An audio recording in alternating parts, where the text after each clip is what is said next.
We're here because we think. We think big, and we don't settle. We're here to stop guessing. Today, we stop relying on hunches and intuition.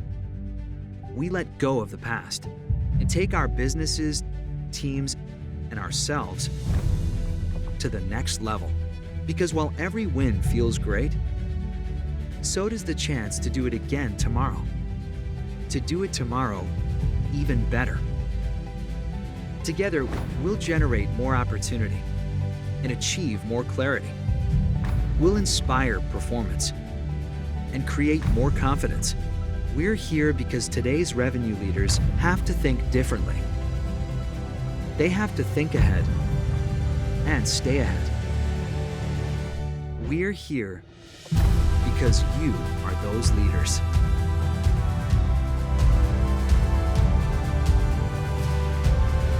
Welcome to Xactly Unleashed.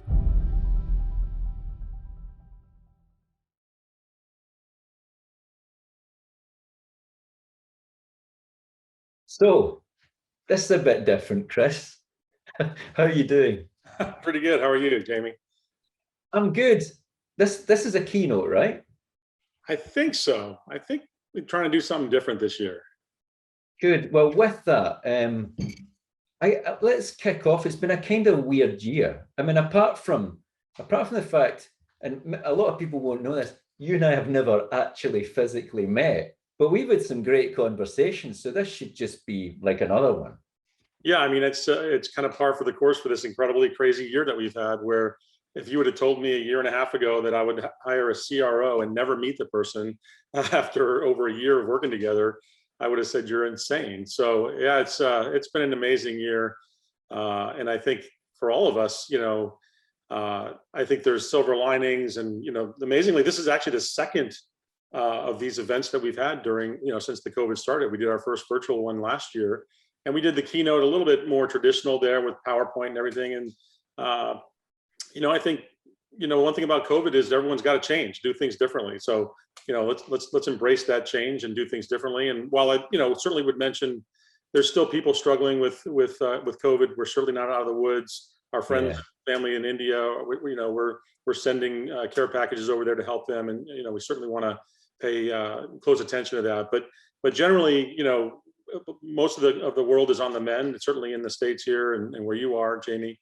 And so, we're very excited, and I think I'm just super excited to talk to all of our customers and prospects and sort of share with them kind of what we've been up to for the last year, because it has been kind of crazy, but we've been busy, and we've been super busy. And I think, as a person who's been in this world of comp for 24 years and 16 years having founded Xactly, I don't think have ever been more excited about a year than I am right now at this moment.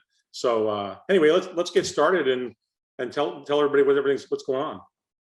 Well, absolutely. I mean, I remember, Chris, I think the first time I spoke to you was back in January last year, and nobody could have anticipated what was coming.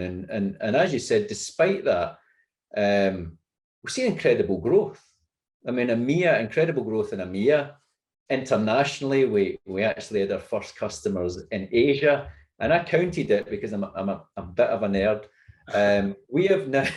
We have like something like 130 countries where we have customers across 6 continents. I mean, that's incredible.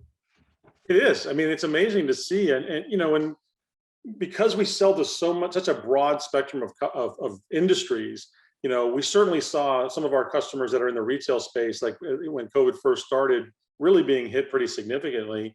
But many of those companies are roaring back, in a big way, and so we're super excited to see that.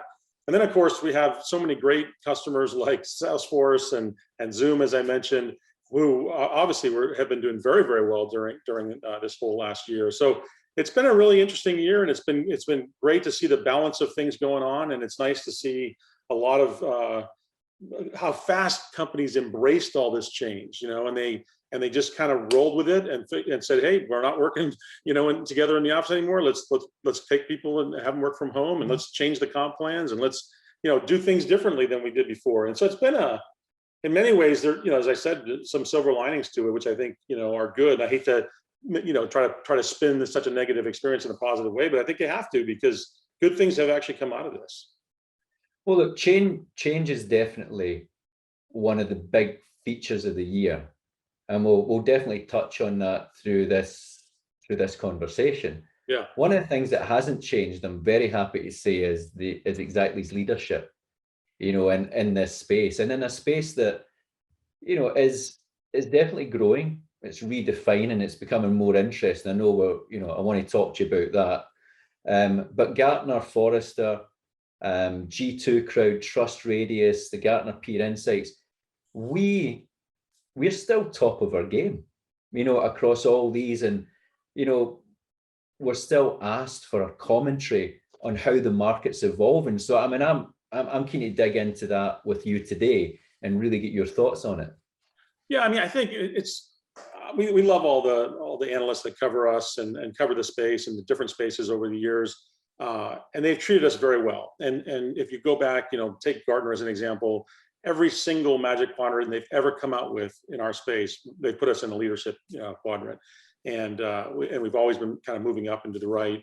And if you read kind of, you know, detailed what they write, what you'll see, not just Gartner, but across all of them, is you'll see a general theme, a few themes. And the one that I'm most proud of is innovation. And they'll give us great marks for innovation. The second thing I'm most proud of is we get incredible marks for customer happiness, that our customers love us. They, you know, we have high renewal rates. We take good care of them. Doesn't mean we don't have problems, but you know, it's how you deal with those problems when they arise. And I think we do a very good job. You know, customer focus is our #1 core value. We only have 4. They spell out care, customer focus, accountability, respect, and excellence. And that customer focus we take very, very seriously. So that comes through in all these analyst reports, which is kind of nice. And I think, you know, part of why I had that excitement that I mentioned, why I'm so excited about this next year, is really because we're once again taking that innovation up a notch. Right? When we first started this company, those of you that have been with us since the beginning or joined the journey, you know, somewhere along that 16-year journey, you probably remember when we were, you know, just an ICM company. And all we did when we first started the company was sell compensation tools. In fact, the tagline of the company was incent right, sell more, because all we were focused on is helping you incentivize your people. And if you did it right, you know, you'd sell more stuff. And then, you know, a number of years went by and we sort of said, hey, we're going to do more than that, because our customers are demanding more than that. You're asking for territory management, you're asking for quota management, you're asking for sales planning stuff. And so, we expanded into this market of SPM, right? And we changed our tagline to inspire performance, because everything was about, of course, we're still doing the comp stuff, but we're really inspiring performance across your organization. And so we've done that for a number of years. And the thing I'm thrilled about today is that we're announcing this move for Xactly into this intelligent revenue platform. You're going to hear us talk a lot about that today in the keynote. You're going to hear a lot of that as you watch many of the other presentations throughout the next couple of days, because that's what you're asking for. And we've been listening. We've been saying, you've been saying to us, this is great, Chris. We love the SPM story that you have. We love the pieces that you're doing, but we want more. You have this insatiable appetite. And because we take that innovation piece as something very serious, that's a flag that we have to carry, because no one else is doing it really in our space. And so that's why we're doing it. So you'll see over the coming months a number of changes for Xactly. You'll see us completely revamp our website. You'll see us change some of our positioning. We're not at all pivoting or changing, going away from the things we've done. We're expanding and growing on the ICM and the SPM, and now this full platform. And so stay tuned, because as we talk through this keynote that Jamie, you and I are doing, but also more importantly, when we hear Arnab, our Chief Products Officer, later, we're going to focus a lot on what this means. And so anyway, I'm sorry I probably took too long there, Jamie, but I got a little bit excited about all the things we have to share. Well, listen, I'm completely fine with that, because actually you're the boss, right? So it's your keynote. But I love, so intelligent revenue platform, definitely going to talk about that. But there were some other really big, you talk about innovation, Chris, right? And it was one of the things that attracted me to Xactly when you and I want to say met, but we didn't actually meet. Never met. 17 months ago. It was innovation, and I coined this kind of little internal memo or whatever you want to call it at kickoff when I said this is the year of the partner, and it really is the year of the partner. I mean, we made a big bold move last year, and we went into a partnership with Oracle. I'd love you to talk to that, Chris, because some people might go, "Huh, that was kind of interesting," but maybe they don't know the full picture. So it's probably really, really good for you now to give that bigger picture. Yeah, I'd love to, because I'm super excited about the relationship we have with Oracle and the things we're doing. There's an incredible amount of synergies between the two organizations at the highest levels. I've had direct meetings with Safra talking about where Xactly is going and what we're doing in this incredible partnership.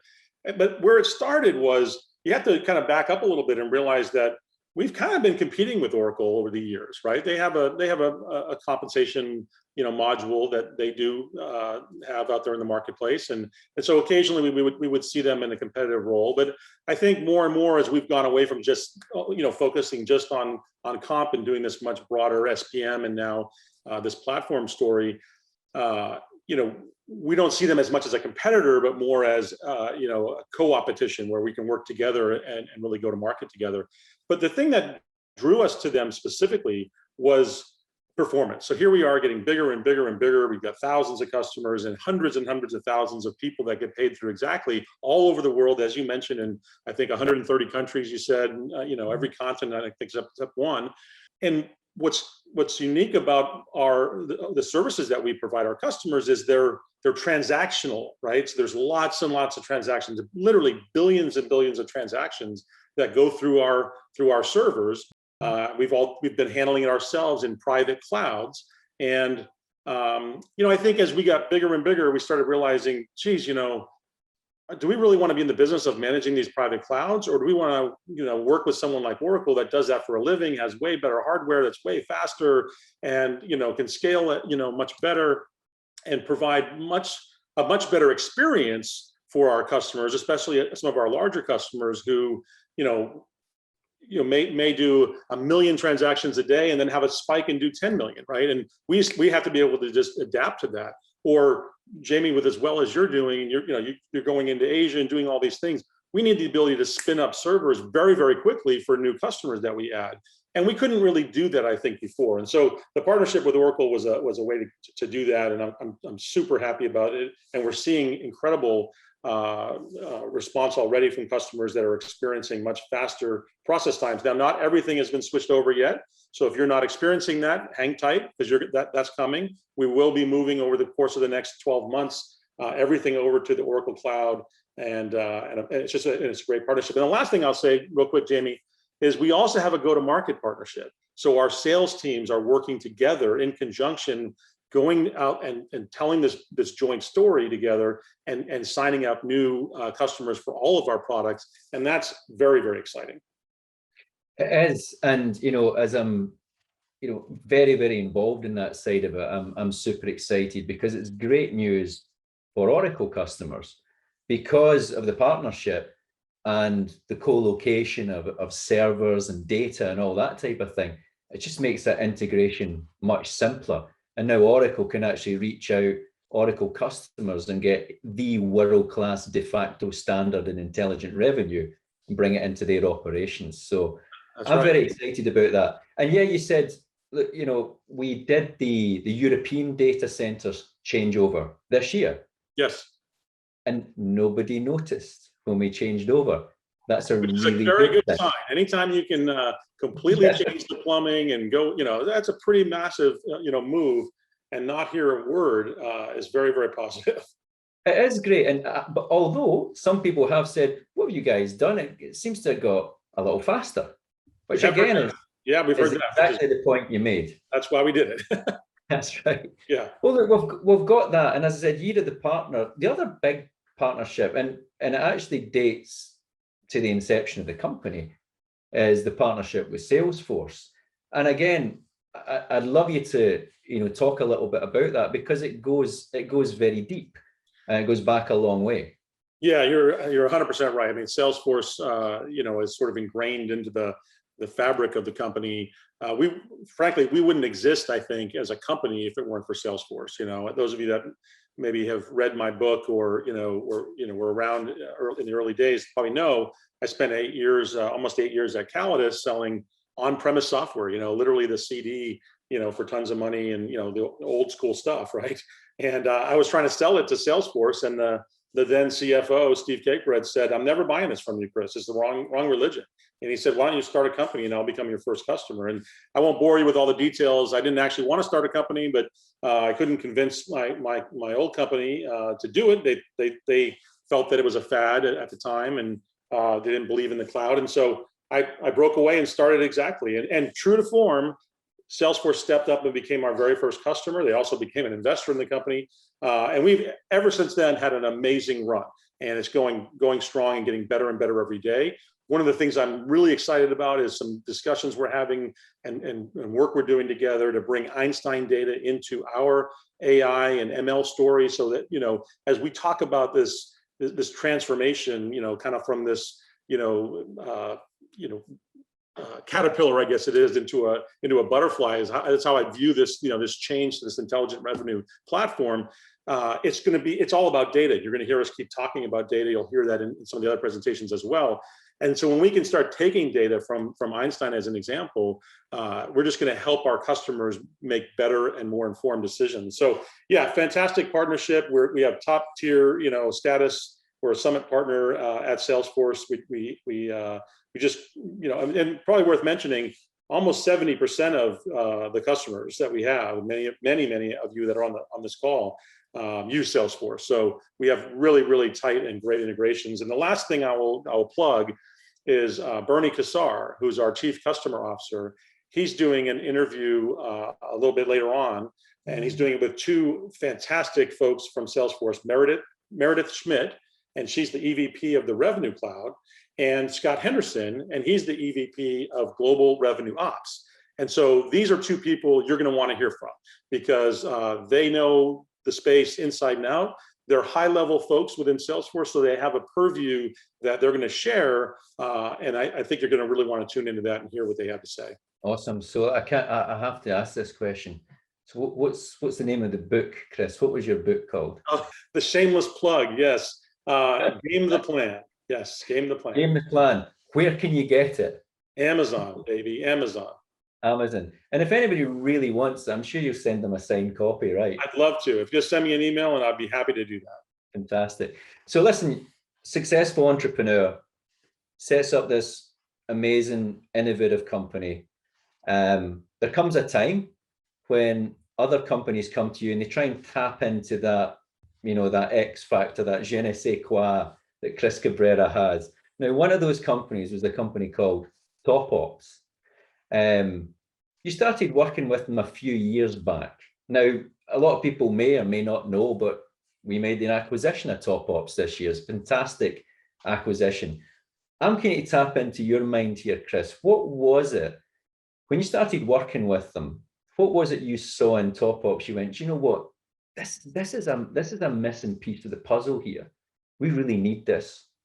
What was that? Yeah, you're 100% right. I mean, my focus is on building Xactly, and our desire is to build Xactly into an even bigger and even more successful company. And so, I don't take those kind of things lightly, sitting on a board, because they do take time, they take energy and all that. But if you go back a few years back, what we were hearing a lot from our customers was around, help us better understand the comp exposure, the commission expense exposure, so that we can get our accruals right. And those of you that have been with us probably remember, at that time we came out with a product called CEA, Commission Expense Accounting, which was really to help our CFOs and finance teams, better accrue for how much they were going to be exposed for. And especially our larger or public companies, they didn't want to over accrue, and they certainly didn't want to under accrue. Both of those situations are bad. So we were doing stuff to help them. And it occurred to me that, boy, if we better understood the forecast, right, and what was actually going to close that, that sales has, wouldn't it be neat if we could actually not only help companies better forecast and understand what they're going to close, but also tell them, hey, not only are you going to do $10 million this quarter, but these are the reps that are going to do that 10 million. And this is where each of those reps are in their, annual comp journey, meaning they might be at their base multiplier, or they might be at their, President's Club multiplier, or they might, be anywhere around there. And when you're talking about, in this example, I'm giving $10 million, maybe that's spread across 100 or 200 or 500 people.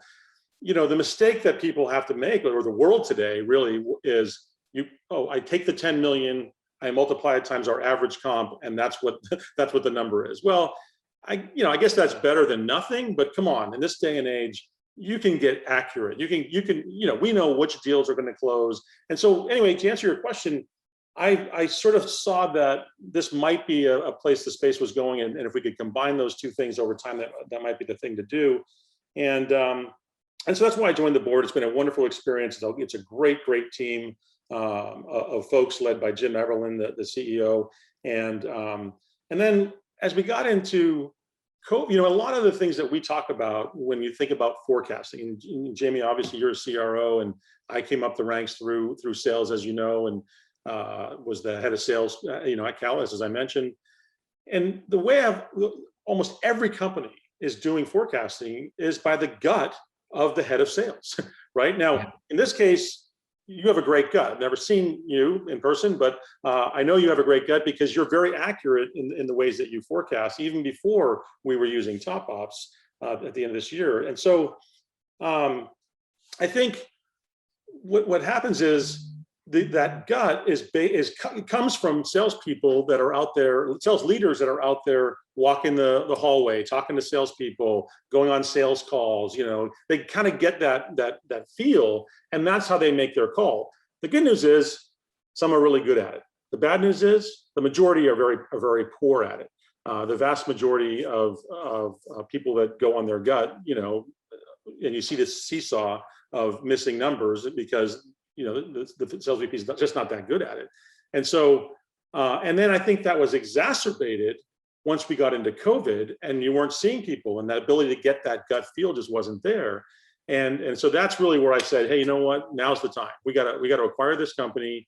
We got to have this broader story. We got to help companies better understand their forecast, use some machine learning and artificial intelligence, be able to import data from Einstein and Oracle and other places, and tell a much bigger, better story that's all sewn together rather than just point products. Because if you look at the space out there in the forecasting world, all there are is a couple point products that are disconnected completely from comp or all these other things. And while that might solve one little problem, scratch one little itch, it's kind of missing the much broader, bigger picture. And that's where this platform ideas came in.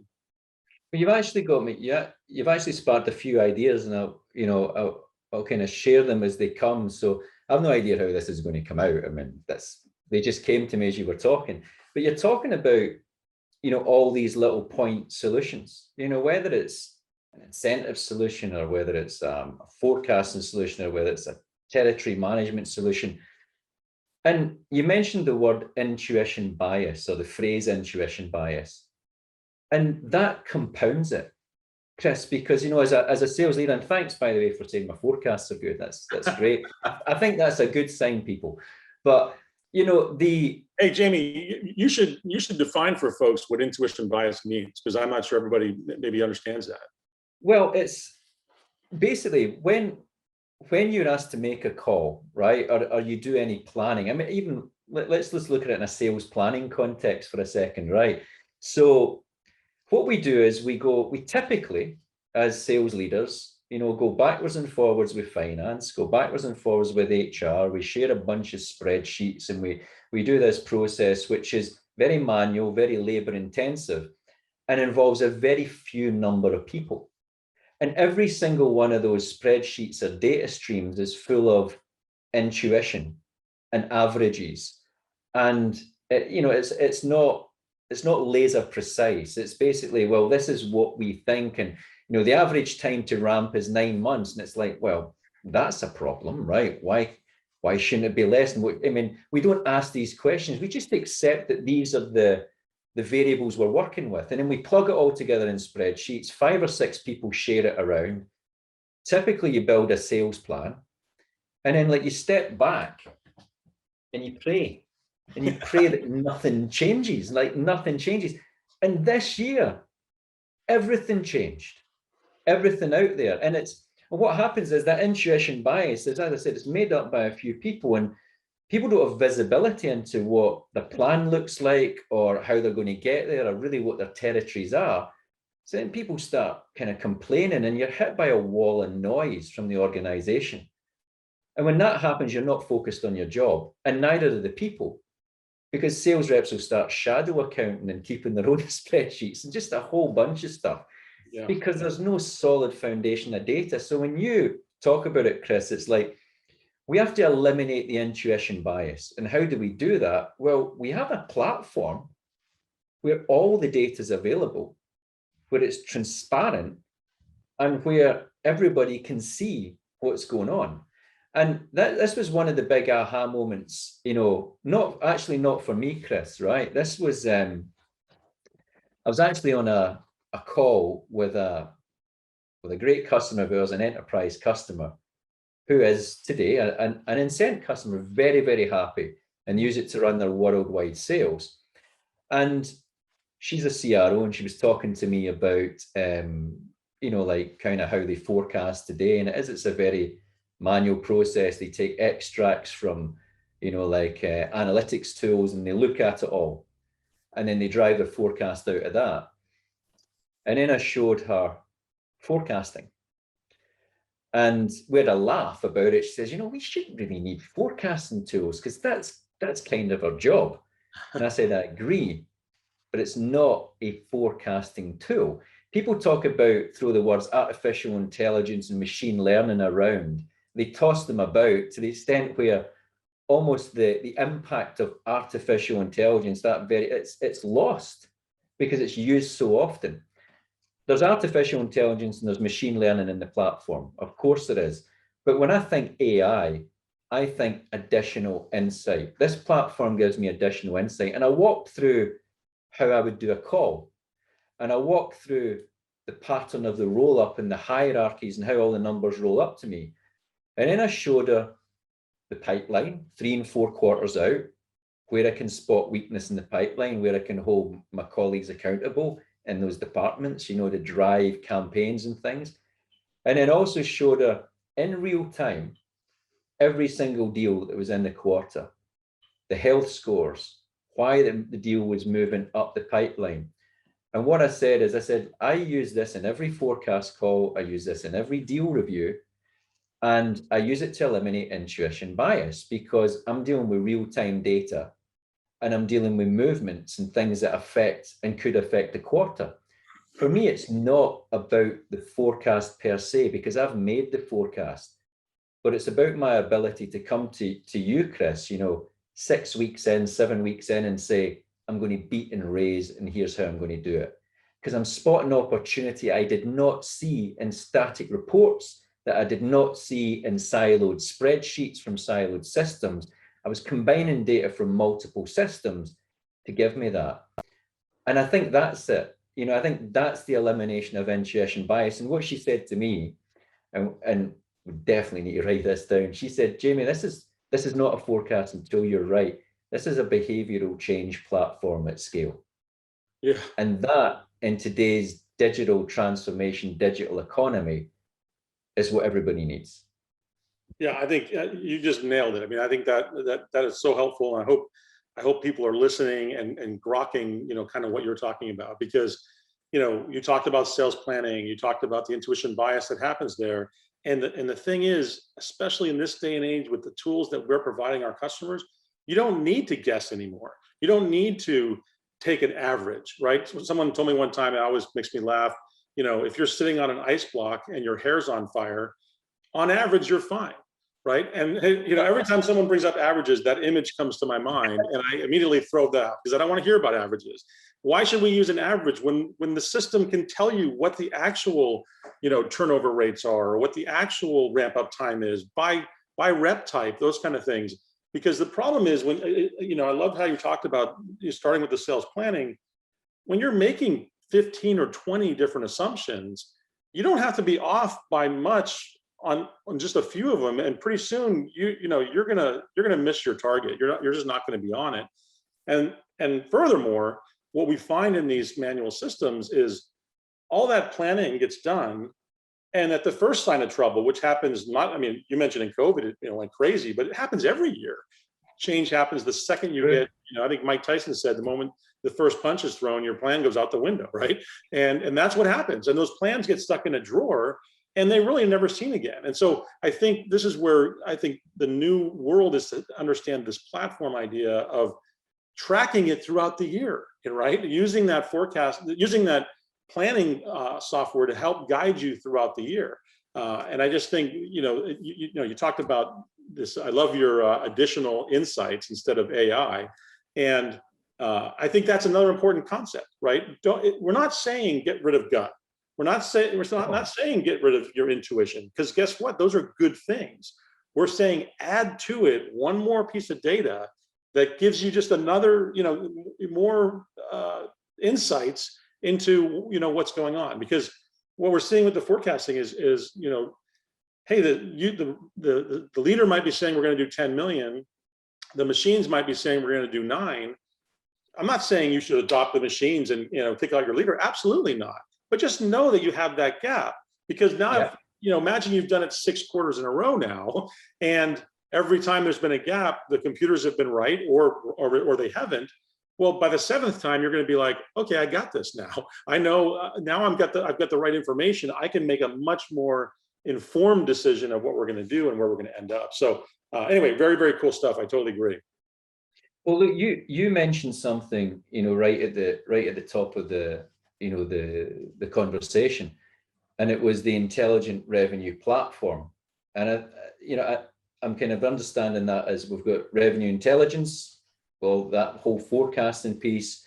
We've got the revenue performance, which is everything we're doing around, incent, that traditional piece, and then revenue optimization, which is, as you said, that agile planning, the territories, the quota management, and the ability to change it. But that core phrase, intelligent revenue, Chris, you coined that, and I remember the conversation, a little while ago now. What do you think intelligent revenue is? Define that phrase. I apologize if it kind of comes off cutesy, as far as, we're redefining things, but that's what happens in the world, right, of business. I mean, it reminds me of how we named the company, right? People say, well, how did you come up with the name Xactly, and why did you spell it that way? I mean, really, it was because every other word in the English dictionary.com was taken, and even Xactly with an E was taken. And so, we end up having to do things like that and then rally around that. This is in some ways no different. As I started thinking about this broader than SPM story, right, with this migration from ICM to SPM, and now this broader SPM plus story, if you will. I started looking up, online, like revenue ops, because everyone was talking about revenue ops. Problem is, just like AI, revenue ops has been just commandeered. Like every company in the world claims they're the leader in revenue ops, and so it's a very noisy, loud, area that I'm not saying that those companies are bad. Some are great, some maybe aren't. But the point is, I wanted something that was a little different, and I think what is so different about what we're doing is we're bringing this data to the story. Now, if you're new to the Xactly story, we haven't talked about this, but we, with our customers, have an opt-in program where they agree to allow us to aggregate and anonymize all the data in our systems. 95% of our customers opt in and have since the beginning. So we have this incredible amount of data that we can use, and our customers can use, again, in an aggregated and anonymized way, to be instructive or illuminate better business decisions for them. And that's the intelligence piece, right? That data is really what I think of as intelligence. And it's true across this whole platform now, from ICM to SPM to beyond. And so when I think specifically about intelligent revenue, I'll give you one quick example. We talk to customers all day long that are, maybe they're SaaS companies and they're selling a software as a service.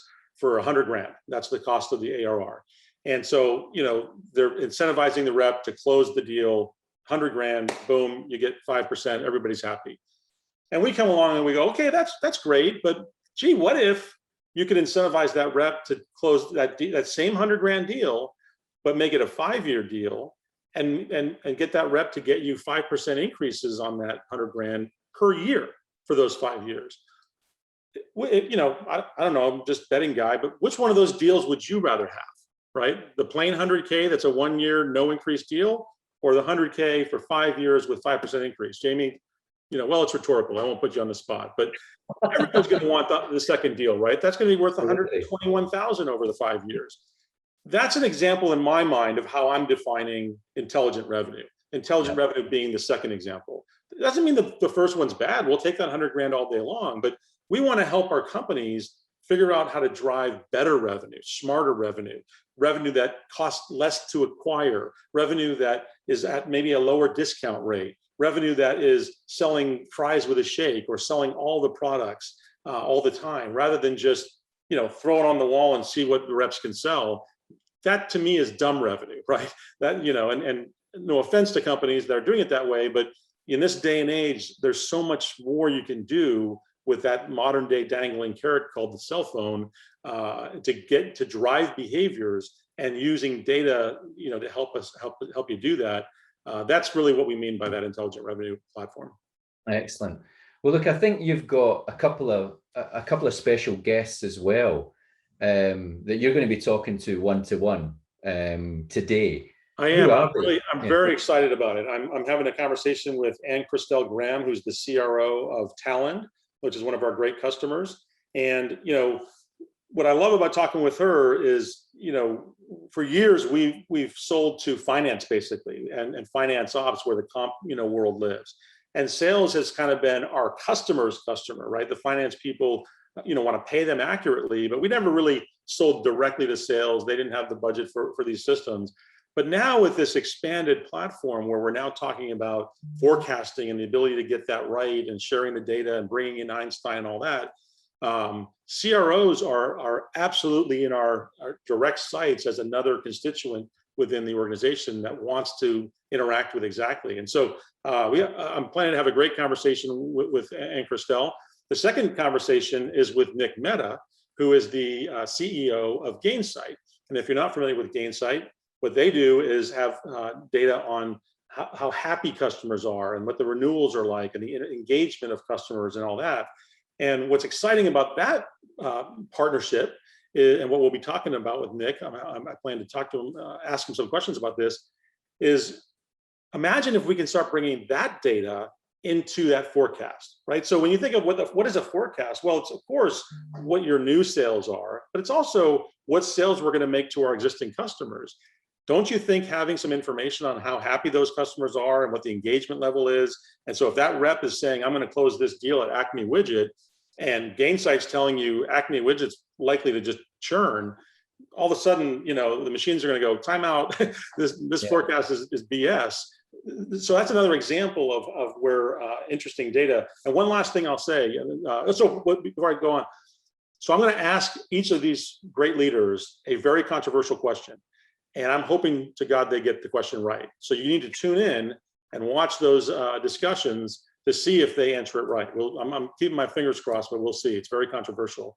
And then what I was going to say, when I think about this data piece coming into the forecasting, today I also announced I joined a little company called Proverity, which is a company that's working on POCs. Right. So think of if you're a company that does a lot of POCs in order to sell deals, there's a tremendous amount of data that's captured in those POCs, and they're hard to manage that.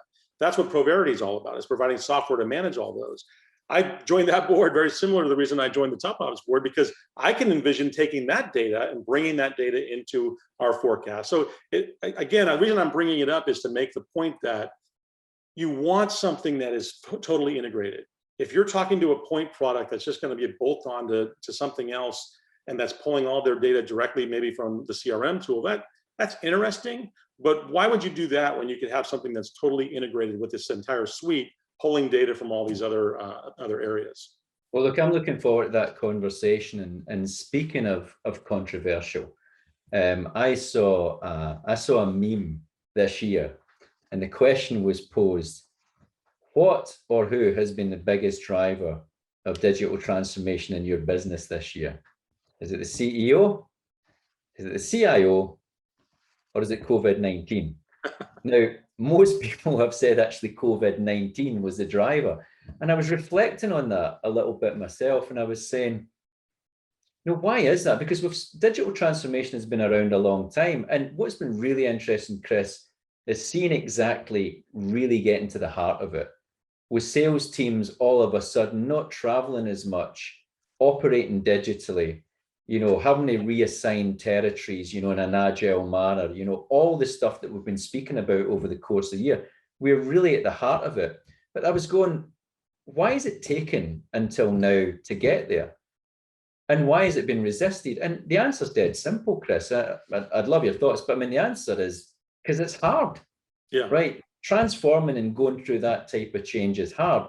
And it's actually one of the things that, again, talking about innovation, we're taking a lead on to help our customers do that.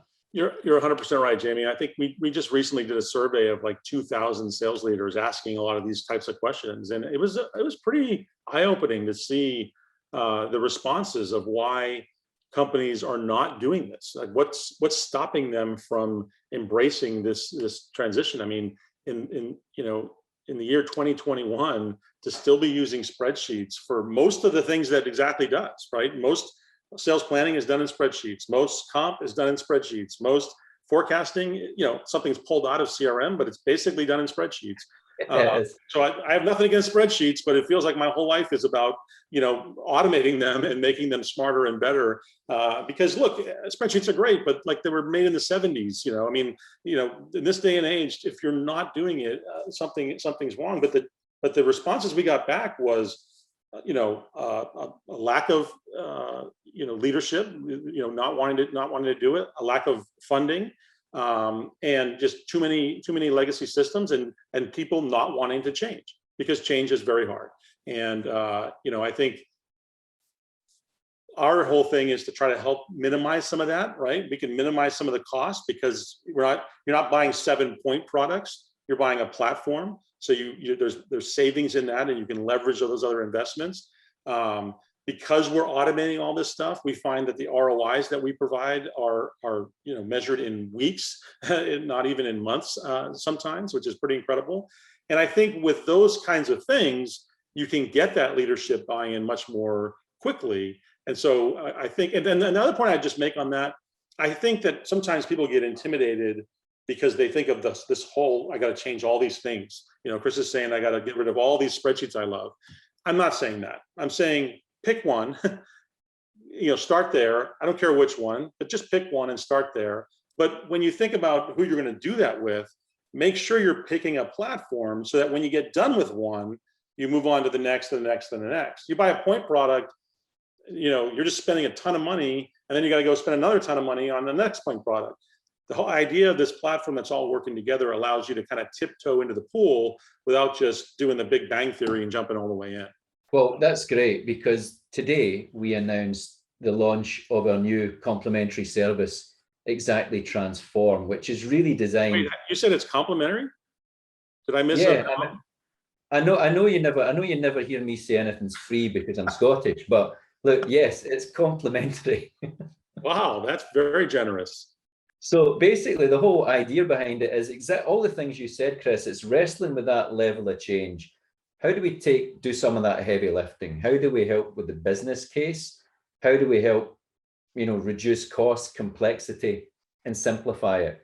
So we're launching that today. That should be really, really, really exciting.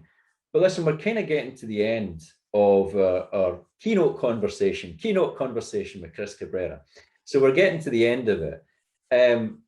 When you look ahead at Unleash today, what are you looking forward to, Chris? Well, we've got a jam-packed couple of days for folks. We've spent an incredible amount of energy, getting ready. We talked about some of the lineup. I mentioned our CRO, our CPO, Chief Product Officer, Arnav Mishra. He's going to do a whole piece on the roadmap. So you're going to definitely want to tune in. I know you and I, Jamie, have been talking at a pretty high level about these things, but you want to get to the nuts and bolts of it. And Arnab will be the person to do that. I talked about the two interviews I have. I talked about Bernie's piece with the Salesforce folks. So there's a whole bunch of just fantastic content that we've just jam-packed in here for you. So I'd really just encourage you to I know it's hard. I know you get, kind of zoomed to death, but there's a lot of really cool things here. We are recording these, so, you'll be able to, watch them at your leisure later on. But I just think this is a really a great jam-packed couple days. And if you don't walk away inspired, then maybe you ought to check your pulse. I think, Jamie, you have a big session coming up as well with a couple great customers as well, right? I do actually, yeah. I've got Andy McMillan coming up, the CEO of User Testing, a great Xactly customer, similar to Chris Hayes, who's the Chief Operating Officer of ZoomInfo. And I'm joined by Oleg Rozinski, the Chief Executive Officer of People.ai. And we're just discussing a lot of the change that we as leaders have gone through and the impact. And we talk about, leading with empathy. We talk about, the need to be agile. So that should be I hope it's a great session. I enjoyed recording it, so it was cool. Great. Well, listen, let's let them get on to it and get on with the next couple of days. We hope we've inspired you a little bit to think about your digital transformation journey. And we hope that we've, if you're a customer, that we've maybe inspired you to think about why 4 out of every 10 new customers we sign are buying more than just comp. They're buying, all these other non-ICM products. So if you're not using them, come find out why. Come find out why others are doing it and how they're getting benefit. If you're new to the party, if you're new to the family, get to know us, because it's a neat company with a great culture, with great people. And we want to help you in that journey. We want to kick you off in that journey. As I said, regardless of which point you want to, enter the freeway, we don't care. We just want to get you going on your journey and then help you expand. And I think this XVE organization that Jamie talked about, this free service, that's why we're doing it. We're doing it to just help you figure out how to get the most bang for your buck of working with Xactly. So please take advantage of that. Take us up on it. I'd love nothing more than to have to hire 10 more people in that organization to deal with the demand. So think differently, think intelligently. That's the new word, intelligent revenue platform. And I look forward to seeing you in some of these other interviews I'm doing. Thanks. Awesome. Thanks, Chris. Thanks for sharing your thoughts. Enjoy the rest of Xactly Unleashed. Cheers.